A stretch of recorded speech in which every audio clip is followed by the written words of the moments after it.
क्या आपने कभी सोचा है, जब कोई इंसान कोमा में चला जाता है, उसका शरीर तो अस्पताल के बिस्तर पर पड़ा होता है, पर उसकी आत्मा कहां होती है? क्या वो यहीं हमारे बीच भटकती रहती है? क्या वो अपने ही शरीर के पास खड़ी होकर सब कुछ देखती है? या क्या वो किसी ऐसे दरवाजे पर पहुंच जाती है जिसे हम में से ज्यादातर इंसान अपनी पूरी जिंदगी में सिर्फ कल्पना ही कर पाते हैं? जो लोग कोमा से वापस लौटे हैं, वो एक ऐसा सच बताते हैं जिसे सुनकर किसी की भी रूह कांप जाए। लोग कहते हैं कि कोमा नींद जैसा होता है, पर यह सच नहीं है। नींद में दिमाग सपने देखता है, शरीर आराम करता है और आत्मा भीतर ही भीतर घूमती है। लेकिन कोमा बिल्कुल अलग है। कोमा उस दरार का नाम है जहां शरीर और आत्मा का रिश्ता टूटने लगता है, लेकिन पूरी तरह टूटता नहीं। कोमा वो बंच बचा हुआ धागा है जो आत्मा को वापस खींच ले आता है, और उसी धागे के बीच आत्मा एक अधर अवस्था में पहुंच जाती है, न पूरी तरह जीवित न पूरी तरह मृत। विज्ञान इसे डिस्कनेक्टेड कॉन्शियसनेस कहता है, पर पुरानी संस्कृतियों ने इसे मध्यलोक कहा है, वो क्षेत्र जो प्राण और देह के बीच स्थित है। जब इंसान कोमा में जाता है तो उसकी आंखें बंद होती हैं, शरीर बेहोश होता है, पर आत्मा के साथ ऐसा नहीं होता। आत्मा अपने शरीर से धीरे धीरे अलग होने लगती है, जैसे कोई हल्का बादल पेड़ों की शाखाओं से अलग होता है। और इसके बाद जो होता है वो न विज्ञान बता पाया है, न धर्म पूरी तरह समझा पाया है, क्योंकि कोमा में फंसी आत्मा ना यहां होती है और ना वहां। वो एक ऐसी जगह भटकती है जहां समय का कोई मतलब नहीं होता। कोई रात नहीं, कोई दिन नहीं, कोई आवाज नहीं, बस एक गहरी अंतहीन खामोशी। और उसी खामोशी के अंदर आत्मा अपने अस्तित्व को सुनने लगती है।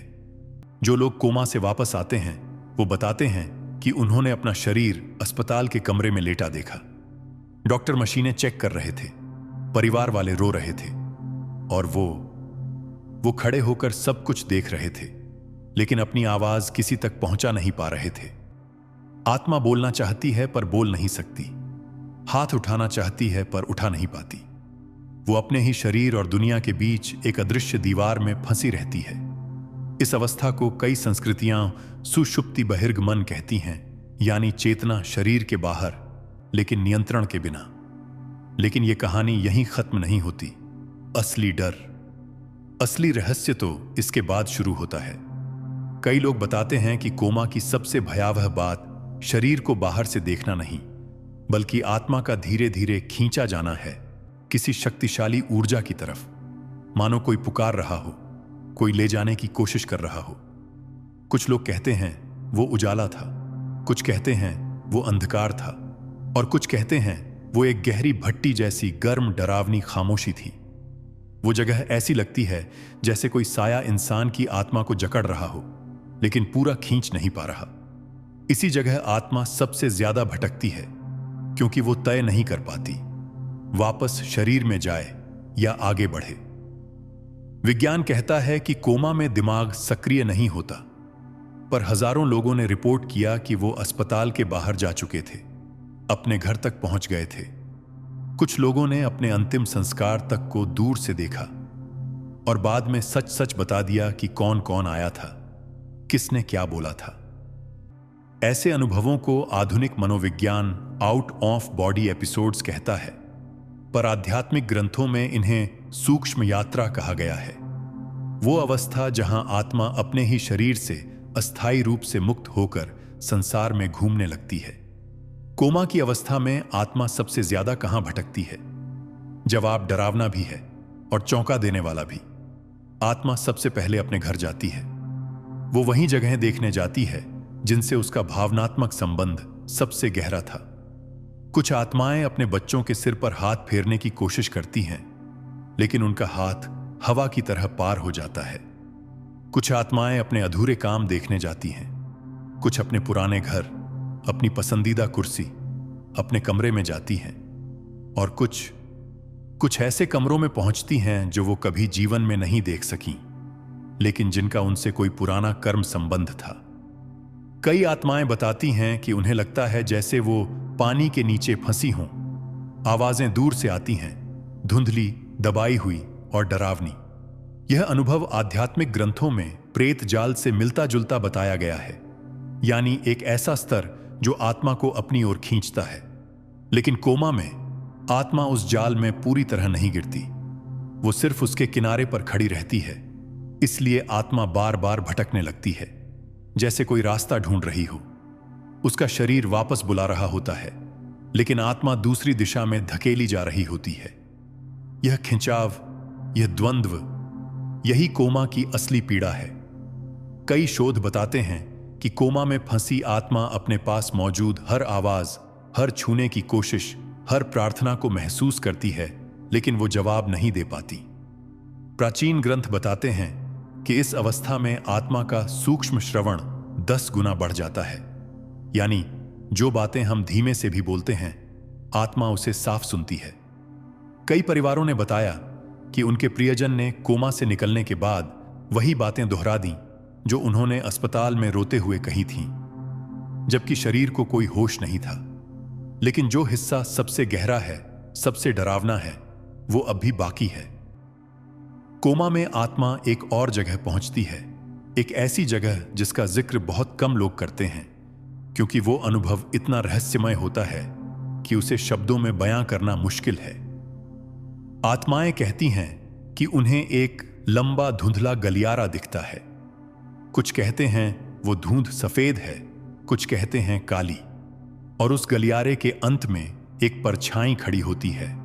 कोई चेहरा नहीं, कोई पहचान नहीं, बस एक आकृति जो आत्मा को चुपचाप देख रही होती है।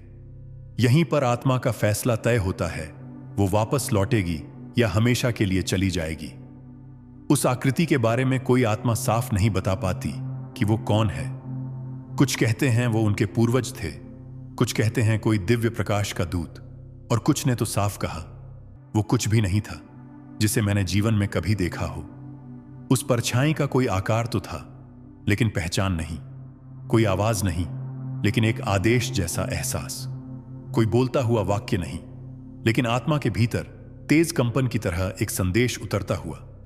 ऐसा लगता है जैसे वो आकृति आत्मा से पूछ रही हो, तुम्हारा समय पूरा हुआ या अभी कुछ बाकी है। यह प्रश्न शब्दों में नहीं होता, यह आत्मा के भीतर, बहुत भीतर गूंजता है। यही वह क्षण होता है जब आत्मा अपने जीवन के सबसे गहरे सच को महसूस करती है। कोमा की अवस्था केवल शरीर का बंद होना नहीं, यह आत्मा के सामने खड़ा हुआ एक दर्पण है।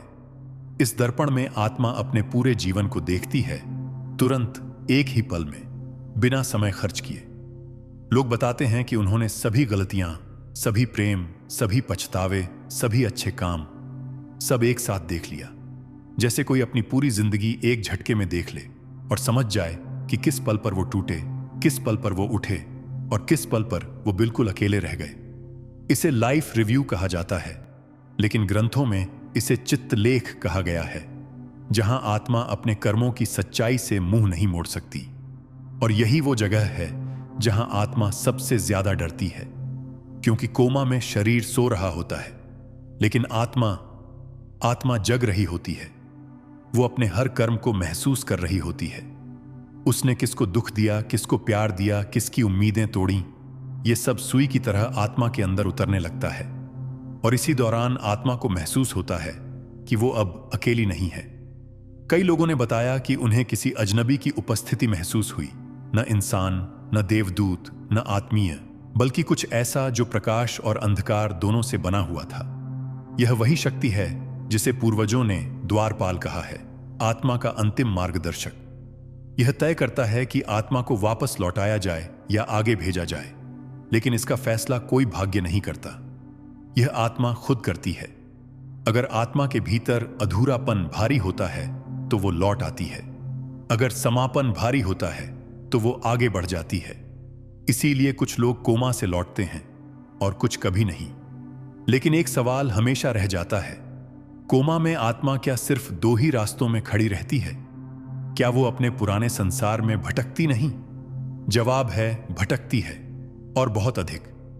कोमा में आत्माएं सबसे ज्यादा जिस जगह जाती हैं वो है यादों का घर। इस घर की विशेषता यह है कि यह वास्तविक दुनिया में नहीं होता, लेकिन आत्मा उसे वास्तविक दुनिया की तरह अनुभव करती है। लोग कहते हैं कि उन्होंने अपने बचपन का घर देखा, ठीक उसी रूप में जैसे वो बचपन में था, न वैसा जैसा वो अब भी है। इसका मतलब है कि आत्मा समय के पार पहुंच जाती है। वो लोगों और जगहों को वैसे देखती है जैसे वो उसके मन में छपे होते हैं, न कि जैसे वो वास्तविकता में दिखते हैं। एक व्यक्ति ने बताया कि उन्होंने अपने बचपन के स्कूल की सीढ़ियां चढ़ते हुए महसूस किया, स्कूल की घंटी सुनी और दरवाजे पर खड़े अपने पिता को देखा, जबकि उनके पिता को गुजरे हुए 20 साल हो चुके थे। ऐसे अनुभव बताते हैं कि कोमा में आत्मा समय के नियमों से मुक्त हो जाती है। वो वर्तमान में ही काम नहीं करती, वो स्मृतियों में घूमती है। वो उन भावनाओं को छूती है जो इंसान के शरीर में दब कर रह गई थी। इसी वजह से कोमा से लौटने वाले कई लोग कहते हैं, मैंने उन लोगों से मिलने की कोशिश की जिन्हें मैं खो चुका था, लेकिन ये मुलाकातें हमेशा शांतिपूर्ण नहीं होती। कुछ आत्माएं बताती हैं कि उन्हें डरावनी परछाइयां दिखाई दी, ऐसे साए जो इंसान की स्मृतियों से नहीं आते बल्कि किसी गहरे अनजाने लोक से आते हैं। इन परछाइयों का कोई चेहरा नहीं होता, लेकिन उनका इरादा महसूस होता है। कुछ आत्माएं कहती हैं कि वो साए उन्हें जाने नहीं देना चाहते थे। कुछ को यह भी महसूस हुआ कि कोई उनके कंधे को पकड़कर रोक रहा है। यह अनुभव आध्यात्मिक दृष्टि से सूक्ष्म संसर्ग कहलाता है, जहां अधूरी ऊर्जा आत्मा को अपनी तरफ खींचने की कोशिश करती है। जिस आत्मा का मन भय, पछतावे या भारी भावनाओं से भरा होता है, वो इन परछाइयों को ज्यादा महसूस करती है। जिस आत्मा का मन शांत होता है, साफ होता है, या जिसे जीवन में प्रेम मिला होता है, वो परछाइयों को बहुत कम महसूस करती है। इसी वजह से दो लोग एक ही समय कोमा में जा सकते हैं, लेकिन उनके अनुभव बिल्कुल अलग हो सकते हैं। एक व्यक्ति उजाले में जाता है, दूसरा अंधकार में। एक व्यक्ति शांत गलियारे में चलता है, दूसरा भारी सायों में भटकता है। यह सब आत्मा के भीतर जमा हुए अनुभवों की वजह से होता है। कोमा में भटकती आत्माएं कभी कभी अपना नाम भी भूल जाती हैं।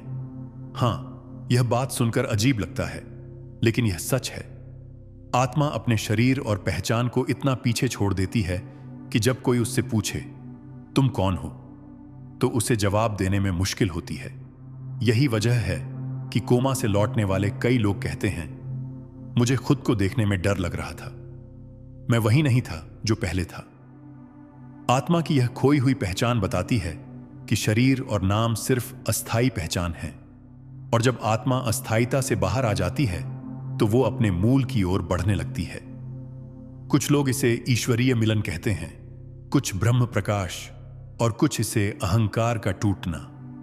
लेकिन एक बात सभी कहते हैं, कोमा में आत्मा अपने वास्तविक रूप के करीब चली जाती है, और यहीं से शुरू होता है कोमा का सबसे रहस्यमय हिस्सा। एक जगह जिसे कई लोग मौन का समुद्र कहते हैं। यह समुद्र असली नहीं होता, यह किसी पानी का नहीं होता। यह एक ऐसी अवस्था है जहां आत्मा तैर नहीं रही, बल्कि लटकी हुई है। न ऊपर जा सकती है, न नीचे, न आगे, न पीछे। बस एक अनंत गहरा मौन, इतना गहरा कि वो आत्मा को चीरकर उसके भीतर उतरने लगता है। इस मौन में आत्मा को एक ही चीज महसूस होती है, एक खिंचाव, एक धीमा, स्थिर लेकिन शक्तिशाली खिंचाव। कुछ आत्माएं कहती हैं कि यह घर की ओर खिंचाव है, कुछ कहती हैं कि यह दूसरी दुनिया की ओर खिंचाव है, लेकिन असल में यह खिंचाव आत्मा के कर्म का होता है। जैसे कोई अदृश्य धागा आत्मा को बताता हो तुम्हें कहां होना चाहिए, और इसी खिंचाव पर निर्भर करता है कि आत्मा वापस लौटेगी या हमेशा के लिए चली जाएगी। उस अदृश्य खिंचाव की दिशा ही कोमा की सबसे चौंकाने वाली सच्चाई है। यह खिंचाव बाहर किसी शक्ति का नहीं होता, यह आत्मा के अंदर के अधूरे अध्यायों का होता है। इंसान सोचता है कि जीवन बस सांसों का नाम है, लेकिन कोमा में आत्मा को एहसास होता है कि जीवन तो उन भावनाओं से बना था जिन्हें उसने कभी पूरा नहीं किया, जिन लोगों से उसने मुंह मोड़ लिया, जिन रिश्तों को अधूरा छोड़ दिया, जिन सपनों को पूरा नहीं किया, सब आत्मा को पुकारने लगते हैं। इसी वजह से कुछ आत्माएं अपने ही घर लौट जाती हैं, किसी कमरे के कोने में खड़ी हो जाती हैं, अपने परिवार को देखती हैं, लेकिन बता नहीं पाती कि वो वहां हैं। कुछ आत्माएं अपने बच्चों के कमरे में घंटों खड़ी रहती हैं, कुछ अपनी मां के पास जाकर रोती हैं, कुछ अपने जीवन साथी के हाथ को छूने की कोशिश करती हैं, और हर कोशिश ऐसा लगती है जैसे आत्मा हवा में हाथ मार रही हो। यह पीड़ा, यह असहायता, यही कोमा का सबसे भारी हिस्सा है। शरीर सो रहा है पर आत्मा जाग रही है, लेकिन किसी के लिए मौजूद नहीं। बहुत से अनुभवों में एक बात बार बार सामने आई। कोमा में आत्माएं अक्सर एक ही जगह पर लौट जाती हैं। वो जगह कौन सी होती है? वही जो उनके जीवन का सबसे गहरा घाव होती है। किसी के लिए वो एक पुराना कमरा, किसी के लिए बचपन का घर, किसी के लिए वो सड़क जहां एक दर्दनाक घटना हुई थी, किसी के लिए वो व्यक्ति जिसे वो कभी अलविदा नहीं कह पाए। आत्मा उन जगहों की ओर खींचती है जहां उसकी ऊर्जा फंसी हुई होती है। यही कारण है कि कोमा में भटकने वाली आत्मा बार बार वही दृश्य, वही स्मृति, वही एहसास जीती है, जब तक कि आत्मा यह न समझ ले कि उसके भीतर दबा हुआ दर्द क्या था। लेकिन इस भटकाव के दौरान आत्मा एक और अजीब चीज महसूस करती है, वो दूसरी आत्माओं की उपस्थिति। हां, कई लोगों ने बताया कि कोमा में उन्हें ऐसे लोगों की आवाजें सुनाई दी जिन्हें वो पहचानते नहीं थे। कुछ ने कहा कि उनका नाम कोई पुकार रहा था, कुछ ने कहा कि किसी ने उनके कंधे पर हाथ रखा, और कुछ ने तो यह तक कहा, मुझे लगा कि कोई मुझे छोड़ने को तैयार नहीं था। ये आवाजें कौन थीं? इसका जवाब किसी एक धर्म या विज्ञान के पास नहीं। कई विद्वानों ने इसे स्मृति छवि कहा, यानी दिमाग बनी बनाई कल्पनाएं दिखाता है। कुछ ने इसे पूर्वजों की चेतना कहा, कुछ ने इसे सूक्ष्म लोक की यात्राएं कहा, और आध्यात्मिक ग्रंथों में इसे ब्रह्मरंध्र संकेत कहा गया है, जहां आत्मा दूसरी चेतनाओं के कंपन को महसूस करती है। लेकिन एक बात लगभग हर अनुभव में समान थी, ये आवाजें आत्मा को दिशा देती हैं, कभी वापस लौटने की, कभी आगे बढ़ने की। कुछ लोगों ने बताया कि उन्होंने अपनी दिवंगत माता को देखा। उन्होंने कहा, अभी नहीं, वापस जाओ। और अचानक कुछ घंटों बाद उनका शरीर कोमा से बाहर आने लगा। कुछ लोगों ने कहा कि उन्होंने अपने किसी दिवंगत रिश्तेदार को देखा जो चुपचाप खड़ा रहा, कोई निर्देश नहीं दिया, बस मुस्कुराकर देखता रहा। यह संकेत अक्सर स्वीकार का होता है कि आत्मा अपने मार्ग पर आगे बढ़ने के लिए तैयार है। लेकिन सभी अनुभव इतने शांत नहीं होते। कुछ लोग बताते हैं कि उन्होंने अजीब, गहरी, भयावह आकृतियां देखीं जो इंसान जैसी थीं, लेकिन इंसान नहीं थीं। उनका कोई चेहरा नहीं था, लेकिन वो आत्मा के आसपास मंडराती थीं। कुछ आत्माएं कहती हैं कि उन्हें लगा जैसे कोई उनके पीछे पीछे चल रहा है। कुछ ने कहा कि उन्हें कोई पीछा कर रहा था, लेकिन दिख नहीं रहा था। यह अनुभव आध्यात्मिक विज्ञान में अधर आत्माएं कहलाता है। ऐसी ऊर्जा जो न पूरी तरह इस लोक में होती है, न पूरी तरह दूसरे लोक में। इन ऊर्जा आकृतियों का काम आत्मा को डराना नहीं होता, बल्कि उसे उसके अधूरे कर्मों की याद दिलाना होता है। जितना ज्यादा अधूरापन होता है, उतनी ज्यादा ये आकृतियां दिखाई देती हैं। लेकिन सबसे विचित्र अनुभव तब होता है जब आत्मा समय के बाहर पहुंच जाती है। हां, कोमा में कई आत्माओं ने भविष्य के दृश्य तक देखे हैं। कुछ लोगों ने बताया कि उन्होंने ऐसा दृश्य देखा जहां उनका बच्चा बड़ा होकर एक खास जगह पर बैठा है, जबकि उस वक्त बच्चा सिर्फ 5 साल का था। बाद में जब वो बच्चा बड़ा हुआ, वही दृश्य सच हो गया। ये कैसे संभव है? क्योंकि आत्मा समय में बंधी नहीं होती, वो केवल शरीर के साथ समय में बंधती है।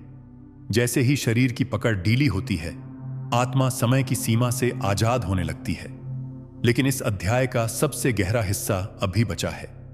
कोमा में आत्मा जिस जगह पहुंचती है, उसे कई लोग सीमा रेखा कहते हैं।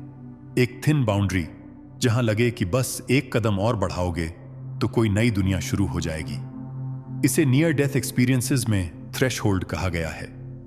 कई लोगों ने बताया कि वो एक जगह पहुंचे जहां उन्हें एहसास हुआ कि बस यही वह सीमा है जिसके आगे जाने का मतलब है वापसी नहीं। इस सीमा का वर्णन हर किसी ने अलग किया। किसी ने कहा वो एक पुल था, किसी ने कहा वो पानी का किनारा, किसी ने कहा वो एक ऊंचा पर्वत, किसी ने कहा वो सफेद दरवाजा, और कुछ ने कहा वो सिर्फ एक चमकता हुआ धुंध का पर्दा था, लेकिन सभी ने एक बात एक जैसी कही। जैसे ही उन्होंने सीमा पार करने की कोशिश की, किसी शक्ति ने उन्हें रोका और उसी पल उनका शरीर फिर से धड़कने लगा। जी हां, जब आत्मा वापस लौटने का फैसला करती है तो शरीर अचानक शुरू होने लगता है। दिल की धड़कनें तेज होती हैं, दिमाग में हलचल आती है, आंखें झपकती हैं और आत्मा अपने शरीर में उसी तेजी से लौटती है जैसे कोई गिरता हुआ व्यक्ति खुद को संभालने की कोशिश करता है। यह वापसी हमेशा शांत नहीं होती। कुछ लोग चिल्लाते हुए कोमा से बाहर आते हैं, कुछ रोते हुए, कुछ हांफते हुए, और कुछ के चेहरे पर ऐसा भाव होता है जैसे उन्होंने कोई ऐसा सच देख लिया हो जिसे बयान नहीं किया जा सकता। कई लोग कोमा से बाहर आने के बाद कुछ हफ्तों तक रातों में जाग जाते हैं। उन्हें वही गलियारा, वही साया, वही सीमा बार बार याद आती है। ये यादें आत्मा को हिला देती हैं, क्योंकि उन्होंने पहली बार अपने शरीर से परे अपनी असली पहचान को महसूस किया होता है। कोमा केवल एक चिकित्सीय अवस्था नहीं, यह आत्मा का सबसे गहरा सफर है। एक अधूरी यात्रा, एक मौन पुकार, एक धागा जो आत्मा और शरीर के बीच आखिरी बार खींचता है। और जब आत्मा वापस लौटती है तो वो कभी पहले जैसी नहीं रहती, क्योंकि उसने जान लिया होता है मृत्यु कोई अंत नहीं बल्कि एक दरवाजा है, और कोमा उस दरवाजे के ठीक पहले खड़ा हुआ वो धुंधला गलियारा है जहां आत्माएं भटकती हैं, सोचती हैं, डरती हैं और आखिर में तय करती हैं कि उन्हें कहां जाना है।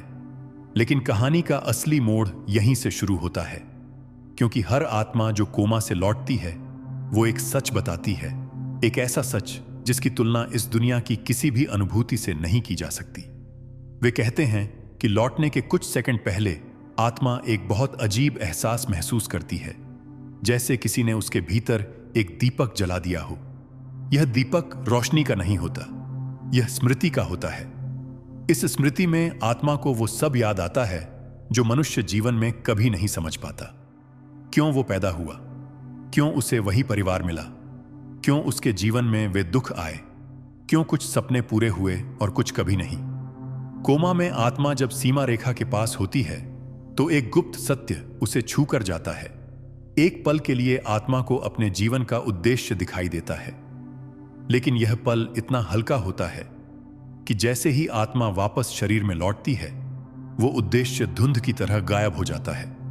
बस उसकी एक झलक ही आत्मा में रह जाती है, एक वाइब्रेशन, एक हलचल, एक बेचैनी, और यही बेचैनी इंसान को बदल देती है। कोमा से लौटने वाले लगभग हर व्यक्ति में एक गहरा परिवर्तन देखा गया। कुछ बेहद शांत हो गए, कुछ बेहद आध्यात्मिक हो गए, कुछ का जीवन ही नई दिशा में मुड़ गया, कुछ के भीतर ऐसी समझ आ गई मानो उन्होंने मृत्यु का रहस्य देख लिया हो, और कुछ इतने मौन हो गए कि शब्द ही उनके लिए छोटा पड़ गया। यह परिवर्तन क्यों आता है? क्योंकि कोमा आत्मा को वो सच दिखा देता है जिसे हम जीवन में अनदेखा कर देते हैं। और सच क्या है कि इस दुनिया की हर चीज अस्थायी है, सांसें, रिश्ते, पहचान, जीवन, और सिर्फ एक चीज शाश्वत है, आत्मा। कई आत्माएं बताती हैं कि सीमा से लौटने के बाद उन्हें एक आवाज सुनाई दी, न पुरुष की न स्त्री की, बस एक स्थिर सौम्य ऊर्जा जो कहती थी, अभी तुम्हारा समय नहीं हुआ, या वापस जाओ, तुम्हें अभी काम पूरा करना है। यह सुनकर शरीर की हर कोशिका मानो फिर से जाग उठती है। इस पल को चिकित्सा विज्ञान स्पॉन्टेनियस अवेकनिंग कहता है, पर यह अचानक जागना नहीं होता, यह आत्मा का वापसी का निर्णय होता है। लेकिन यह भी उतना सरल नहीं जितना लगता है, क्योंकि कुछ आत्माएं वापस नहीं लौटना चाहती। कई लोग बताते हैं कि उन्होंने वहां इतनी शांति, इतनी हल्कापन, इतना प्रेम महसूस किया कि शरीर में लौटना उन्हें भारी लगा। किसी ने कहा वहां उजाला इतना गहरा था कि उसकी तुलना दुनिया के किसी प्रकाश से नहीं हो सकती। किसी ने कहा मैंने वहां दर्द को पहली बार पूरी तरह खत्म होते महसूस किया। किसी ने कहा वहां मुझे ऐसा लगा कि मैं अकेला नहीं हूं, मैं किसी विशाल चेतना का हिस्सा हूं। लेकिन जितनी भी आत्माएं यह सुख बताती हैं वो सभी एक चीज कहती हैं, मुझे वापस इसलिए भेजा गया क्योंकि मेरा जीवन अधूरा था। और यही अधूरापन आत्मा की असली यात्रा है। यही वजह है कि कोमा एक चेतावनी है, एक संदेश, एक पुकार कि जीवन बहुत बहुमूल्य है और इसे यूं ही गंवाना नहीं चाहिए। कोमा से लौटने वाली आत्माएं अक्सर एक और अजीब शक्ति लेकर लौटती हैं, इंट्यूइशन। उनकी अंतर्ज्ञान शक्ति बढ़ जाती है। उन्हें कई बार दूसरों की भावनाएं महसूस होने लगती हैं। कुछ लोग दूर से खतरे का अंदाजा लगा लेते हैं। कुछ अपनी जिंदगी में आने वाली घटनाओं के बारे में पहले से महसूस कर लेते हैं। कुछ को अनजाने सपने आने लगते हैं जो बाद में सच हो जाते हैं। यह सब क्यों होता है? क्योंकि आत्मा सीमा के उस पार ऊर्जा की वास्तविकता को देख लेती है। वो समझ लेती है कि संसार केवल भौतिक नहीं है, यह एक विशाल ऊर्जा तंत्र है जहां हर विचार, हर कर्म, हर भावना की एक गूंज होती है। जब आत्मा वापस लौटती है तो उसका शरीर तो वैसा ही रहता है, लेकिन चेतना बदल जाती है।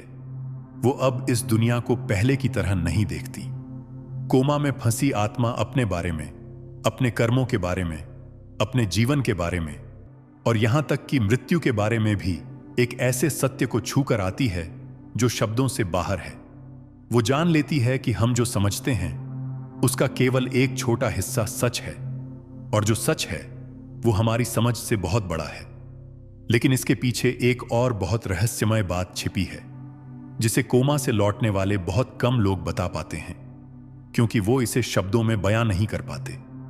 वो कहते हैं, मैंने कुछ देखा जिसका कोई रूप नहीं था, लेकिन उसने मुझे ऐसा महसूस कराया कि मेरी आत्मा घर लौट रही है। यह घर क्या है? क्या यह कोई दिव्य लोक है, कोई आध्यात्मिक ऊर्जा, कोई पूर्व जन्म, या कुछ ऐसा जिसे इंसानी दिमाग समझ ही नहीं सकता? आध्यात्मिक ग्रंथों में इसे परम क्षेत्र कहा गया है, जहां आत्माएं पूर्ण शांति में रहती हैं। विज्ञान इसे डीप सबकॉन्शियस फील्ड कहता है, एक ऐसी अवस्था जहां चेतना सारे बंधन छोड़ देती है। और अनुभव बताता है यह दोनों एक ही सच के दो अलग नाम हैं। कोमा से लौटने के बाद आत्मा एक आखिरी बात समझती है कि मृत्यु अंत नहीं, बल्कि एक परिवर्तन है और जीवन एक अवसर है अपनी आत्मा के उस अधूरे हिस्से को पूरा करने का। हम सब एक अदृश्य धागे से बंधे हुए हैं, एक ऐसी शक्ति से जो हमें सही समय पर सही दिशा में धकेलती है। और कोमा वह धागा ढीला पड़ने का संकेत है।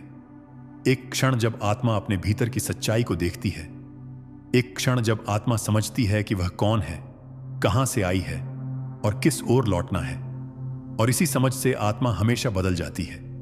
वह जीवन को नए नजरिए से देखती है। वह हर सांस को उपहार की तरह महसूस करती है, और वह जान लेती है कि जब अगली बार सीमा बुलाएगी तब वापसी नहीं होगी। इसीलिए कोमा मृत्यु से भी गहरा अनुभव है। यह आत्मा का आखिरी प्रश्न है और जीवन का पहला उत्तर। ऐसी और रहस्यमयी सच्चाइयां जानने के लिए द आर्केन नॉलेज को जरूर सब्सक्राइब करें और हमें नीचे लिखें, मैं सत्य की खोज में हूं।